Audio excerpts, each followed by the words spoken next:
अस्सलाम वालेकुम। कैसे हैं व्यूअर्स? उम्मीद करता हूँ बिल्कुल खैरियत से होंगे। आज 10 मई 2024 है, हो चुका है। और हमारे जो ग्रेप्स हैं माशाल्लाह उनके ऊपर जो फ्रूटिंग है बहुत अच्छी फ्रूटिंग हो चुकी है। तो इस स्टेज के ऊपर हमने अब इसके ऊपर क्या करना है, क्योंकि जो पंजाब के जितने भी ग्रेप्स के बागात होते हैं वो तकरीबन मिड जून तक ये बिल्कुल पक जाते हैं। यानी कि जून के पहले दूसरे वीक में ये मुकम्मल तौर पर ये पकना स्टार्ट हो जाते हैं। तो इस स्टेज के ऊपर क्योंकि आज 10 मई हो चुकी है, तो इस टाइम हमने अपने ग्रेप्स के ऊपर क्या अप्लाई करना है। तो ये जो टाइम होता है, ये देखें अभी ग्रेप्स, अभी जो ये वाले ग्रेप्स हैं इनका अभी जो साइज़ है वो इतना अच्छा मेच्योर नहीं हुआ, क्योंकि कुछ प्लांट्स जो होते हैं वो थोड़े से वीक हो जाते हैं, कमज़ोर हो जाते हैं। तो हमने इनका जो साइज़ होता है, फ्रूट का साइज़ के ऊपर हमने फोकस करना होता है। पहले मैंने आपको बताया था कि हमने फ्रूट की प्रूनिंग किस तरह करनी है, वो मैंने आपको तकरीबन सारा प्लान दे दिया है कि हमने किस तरह करना है। इस स्टेज के ऊपर सबसे बेहतरीन है मीन कि हमने अपने प्लांट्स के साथ क्या ट्रीट करना है ताकि जो हमारी फ्रूटिंग है उसका साइज़ अच्छा बने, उसमें मिठास अच्छी बने।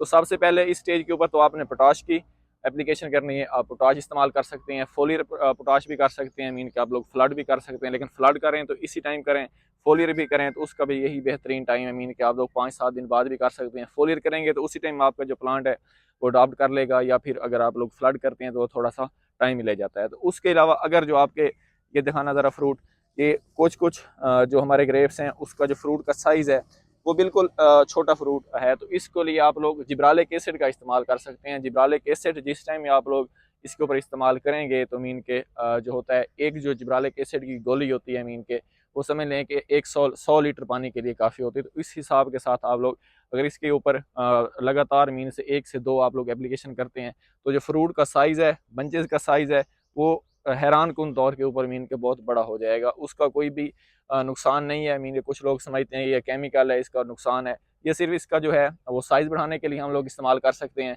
उसके अलावा जो पोटाश होगी वो आपके फ्रूट का साइज़ भी मैच्योर करेगी, उसकी शेप भी अच्छी बनेगी, शाइनिंग भी आ जाएगी, और उसमें काफ़ी हद तक मिठास भी आ जाती है। क्योंकि जो मेन 3 न्यूट्रिएंट्स होते हैं, पोटाश, उसके अलावा फास्फोरस और नाइट्रोजन, वो हमारे प्लांट्स को चाहिए होती है। नाइट्रोजन हमने पहले दे चुके होते हैं, फास्फोरस भी हम ज़मीन की तैयारी में अप्लाई कर चुके होते हैं, या फिर दूसरी मरतबा किस टाइम करनी है वो भी मैंने आपको बता दिया था। और ये बेहतरीन टाइम है कि इस टाइम अगर आप लोग पोटाश का इस्तेमाल करते हैं तो वो डायरेक्ट आपके फ्रूट को जाएगी। हाँ, अलबत्ता आपका जो फ्रूट है वो पक जाता है तो उस टाइम आप लोग अगर पोटाश का इस्तेमाल करेंगे तो वो आपके पौधे को तो फ़ायदा दे सकती है, लेकिन जिस मकसद के लिए आपने लगाई होगी, दी होगी मीन के पोटाश, वो आपके फ्रूट को नहीं लगी होगी। तो अगर इस वीडियो से रिलेटेड आपका कोई भी सवाल है तो लाजमी शेयर कीजिएगा। इंशाल्लाह मुलाकात होती है एक नई वीडियो के साथ। इजाज़त दीजिए। अल्लाह हाफ़िज़।